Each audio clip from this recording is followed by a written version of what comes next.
Hello दोस्तों। आज की इस वीडियो में बात करेंगे दो small cap high growth companies की जिन्होंने अपने सेक्टर में एक मजबूत पोजीशन बनाई है और आने वाले टाइम में इन सेक्टर्स में अच्छी ग्रोथ को देखा जा सकता है। तो बात करते हैं आज की पहली कंपनी की। तो ये एक इंफ्रास्ट्रक्चर प्रोजेक्ट मैनेजमेंट कंपनी है और ये कंपनी ईपीसी सर्विसेज प्रोवाइड करती है, मतलब engineering, procurement and construction services. तो इस कंपनी के मेन प्रोजेक्ट्स में शामिल है रोड एंड हाईवे बनाना और इसके अलावा irrigation and urban water infrastructure management develop करना। तो इस कंपनी का नाम है KNR कंस्ट्रक्शन लिमिटेड। तो इस कंपनी के पास एक मजबूत ऑर्डर बुक है 53,000 करोड़ रुपए का और इस कंपनी द्वारा इंडिया की 11 स्टेट्स में काम किया जाता है और इस कंपनी के पास एक मजबूत इंफ्रास्ट्रक्चर है। तो इससे कंपनी अच्छी तरह से अपने प्रोजेक्ट्स को कंप्लीट कर पाती है। और इस कंपनी की मैनेजमेंट की एक खास बात यह है कि ये जो समय देते हैं उससे पहले अपना प्रोजेक्ट कंप्लीट कर लेते हैं, तो जिसकी वजह से कंपनी को अपने क्लाइंट से बोनस भी मिलता है। और इसके अलावा अगर कंपनी का क्लाइंट बेस देखे तो इसमें गवर्नमेंट सेक्टर भी शामिल है और प्राइवेट सेक्टर भी शामिल है। तो आने वाले टाइम में इस कंपनी के बिजनेस में एक बेहतर ग्रोथ देखी जा सकती है क्योंकि अभी कंपनी के पास कई सारे ऑर्डर हैं। अब कंपनी की वैल्यूएशन देखें तो कंपनी का मार्केट कैप 10,425 करोड़ रुपए का है।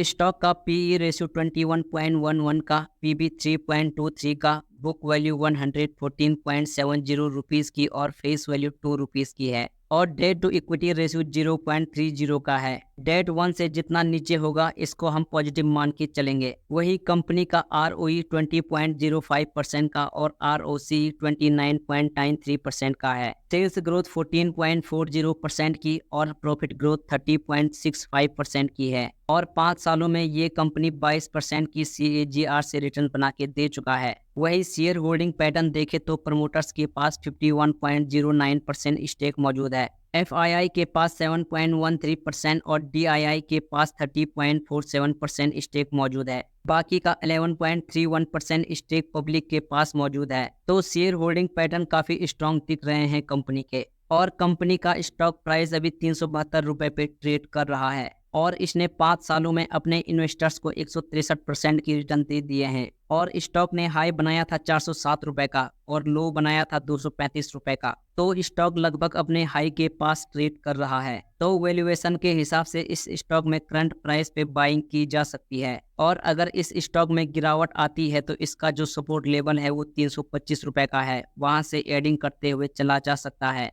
तो लॉन्ग टर्म के लिए इस स्टॉक को फोकस किया जा सकता है। अब बात करते हैं आज की दूसरी कंपनी की। तो ये company tour and travels verticals में काम करने वाली कंपनी है और ये इंडिया का largest software as a service player है और ये company hospitality and tour and travel segment में अपनी सर्विसेज प्रोवाइड करती है और ये कंपनी 100 से ज़्यादा देशों में अपनी सर्विसेज देती है और 2200 से भी ज़्यादा इस कंपनी के ऑल ओवर क्लाइंट्स हैं और इस कंपनी का मेन बिजनेस आता है नॉर्थ अमेरिका से, जिसका रेवेन्यू में 62% का कंट्रीब्यूशन है और इसके अलावा यूरोप से 24% और एशिया पैसिफिक से 11% का रेवेन्यू इनको जनरेट होता है और ग्लोबल लेवल पे जो फॉर्चून 500 कंपनीज है उनमें से 8 इनके क्लाइंट्स हैं। तो एक बड़ा क्लाइंट बेस इनके पास है। तो इस कंपनी का नाम है रेडगेन ट्रेवल टेक्नोलॉजीज लिमिटेड और इन्होंने Q4 में बेहतरीन प्रदर्शन किया और इस कंपनी का आर्टिफिशियल इंटेलिजेंस द्वारा बेटर सर्विसेज प्रोवाइड करने पर फोकस है। तो आने वाले टाइम में एक बेटर परफॉर्मर ये कंपनी साबित हो सकती है। अब कंपनी के वैल्यूएशन देखें तो कंपनी का मार्केट कैप 9,126 करोड़ का है। स्टॉक का पीई रेशियो 208.05 का है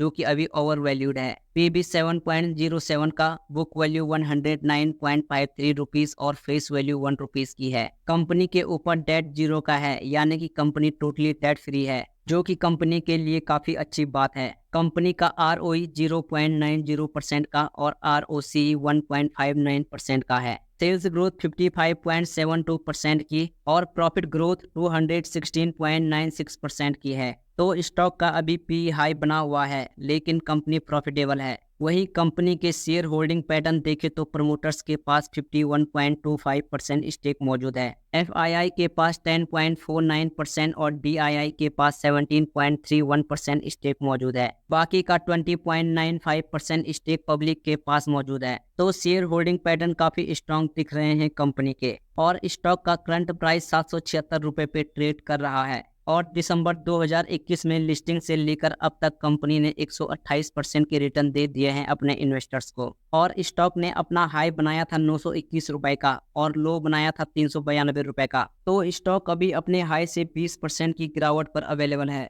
तो करंट लेवल पर स्टॉक में बाइंग की जा सकती है और अगर स्टॉक में गिरावट आती है तो 670 रुपए के लेवल पर एडिंग करते हुए चला जा सकता है। और ये कंपनी जिस तरह से ग्रोथ करती आ रही है तो 30% से आने वाले टाइम में ये ग्रोथ कर सकती है। तो लॉन्ग टर्म के लिए इस स्टॉक को टारगेट किया जा सकता है, लेकिन किसी भी कंपनी में इन्वेस्ट करने से पहले अपनी रिसर्च जरूर करें, क्योंकि ये वीडियो सिर्फ एजुकेशनल पर्पस के लिए बनाई गई है। बाकी आज के इस वीडियो में बस इतना ही। तो अगर आपको वीडियो पसंद आई हो तो प्लीज़ वीडियो को लाइक कीजिएगा और हमारे चैनल को जरूर सब्सक्राइब करें। मिलते हैं अगली वीडियो में। धन्यवाद।